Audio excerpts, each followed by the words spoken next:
বাংলাদেশ যদি সৌদি আরব এবং পাকিস্তানের সাম্প্রতিক প্রতিরক্ষা এবং সম্ভাব্য পারমাণবিক চুক্তিতে যোগ দেয়, তবে এটি মুসলিম বিশ্বের ইতিহাসে এক অনন্য পদক্ষেপ হবে। এটি শুধু কূটনৈতিক নয়, বরং সামরিক দৃষ্টিকোণ থেকেও একটি বিপ্লবাত্মক জোট গঠনের সম্ভাবনা তৈরি করবে। মুসলিম বিশ্বের একমাত্র ঘোষিত পারমাণবিক শক্তি পাকিস্তান এবং অর্থনৈতিক ও রাজনৈতিকভাবে প্রভাবশালী সৌদি আরব, এই দুই দেশের পাশে বাংলাদেশ অবস্থান নিলে তা হবে এক শক্তিশালী ইসলামী প্রতিরক্ষার বলয় সূচনা।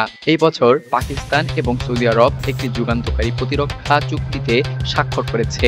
চুক্তি অনুযায়ী এক দেশের উপর হামলা হলে তা অন্য দেশের উপরও হামলা হিসেবে বিবেচিত হবে। পাকিস্তানের প্রতিরক্ষা মন্ত্রী খাজা আসিফ জানিয়েছে, এই চুক্তির আওতায় পাকিস্তানের পারমাণবিক সক্ষমতা সহজলভ্য হবে সৌদি আরবের জন্য। এই বক্তব্য নিশ্চিত করে যে ইসলামাবাদ কার্যত রিয়াদকে পারমাণবিক ছাতার নিচে এনে ফেলেছে। বিশ্লেষকরা বলছেন, এটি ইসরায়েলের জন্য একটি স্পষ্ট বার্তা। যদি বাংলাদেশ এই জোটে যোগ দেয়, তবে ভারত এবং ইসরায়েল দুটি পারমাণবিক শক্তিধর দেশকেই নতুন করে ভাবতে হবে তাদের কৌশলগত নিরাপত্তা নিয়ে। তিনটি মুসলিম দেশ পাকিস্তান, সৌদি আরব এবং বাংলাদেশ একত্রিত হয়ে পারমাণবিক নিরাপত্তার চাদর তৈরি করলে সেটি শুধু মধ্যপ্রাচ্যের জন্য নয়, দক্ষিণ এশিয়ার ভূ রাজনীতিতেও এক বিশাল পরিবর্তন নিয়ে আসবে। ভারতকে দুই ফ্রন্টে কৌশলগত চাপের মুখে পড়তে হবে, একদিকে পাকিস্তান, অন্যদিকে বাংলাদেশের সম্ভাব্য পারমাণবিক ছায়া। এই জোট মুসলিম বিশ্বকে একটি পারমাণবিক ডিটারেন্স অথবা প্রতিরক্ষা ক্ষমতা প্রদান করতে পারে, যা এর আগে কেবল পশ্চিমা জোটভুক্ত দেশগুলোর মধ্যেই সীমাবদ্ধ ছিল। 7 অক্টোবরের ঘটনার পর ইসরায়েল গোটা অঞ্চল জুড়ে হামলা শুরু করেছে, যার ফলে উপসাগরীয় অঞ্চলে নতুন করে নিরাপত্তা সংখ্যা দেখা দিয়েছে।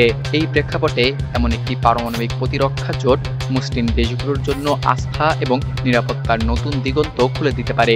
বাংলাদেশ এই জোটে যোগ দিলে এটি শুধু প্রতিরক্ষা নয়, বরং কূটনৈতিক শক্তিরও প্রতীক হয়ে উঠবে। বাংলাদেশ একদিকে দক্ষিণ এশিয়ায় কৌশলগত অবস্থানে, অপরদিকে মুসলিম বিশ্বের অন্যতম জনবহুল দেশ।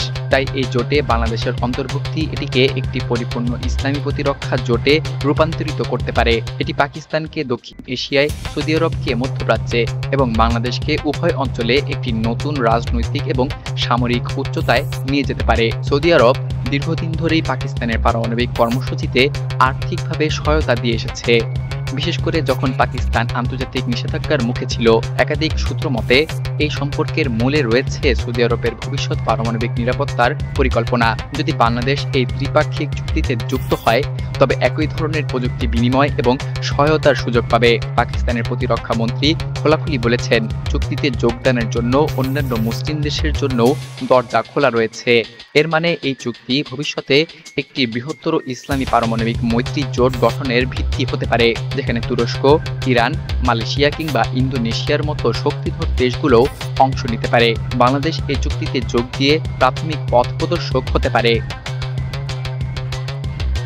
বাংলাদেশ যদি সৌদি পাকিস্তানের পারমাণবিক প্রতিরক্ষা চুক্তিতে যোগ দেয়, তবে তা শুধু তিনটি দেশের মধ্যে একতা নয়, বরং মুসলিম বিশ্বের ভেতরের একটি নতুন শক্তি ভারসাম্যের জন্ম দেবে। এই জোট ভারতের কৌশলগত উচ্চাকাঙ্ক্ষা এবং ইসরায়েলের একক পারমাণবিক আধিপত্যকে চ্যালেঞ্জ জানাতে পারে। এতে করে মুসলিম বিশ্বের জন্য নিজেদের নিরাপত্তা নিজেদের হাতে ধারণাটি বাস্তব রূপ পাবে।